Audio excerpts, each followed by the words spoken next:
properly get someone to give their life to Christ and need a Savior if they don't know what they need to be saved from?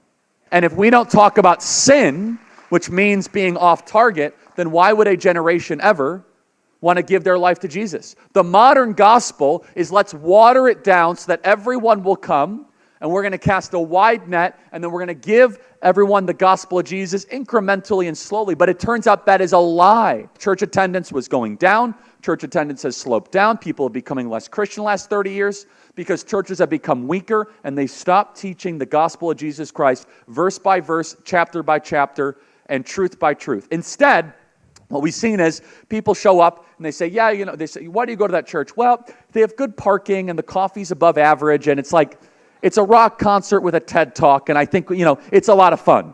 You go to church to get saved. You don't go to church to be entertained.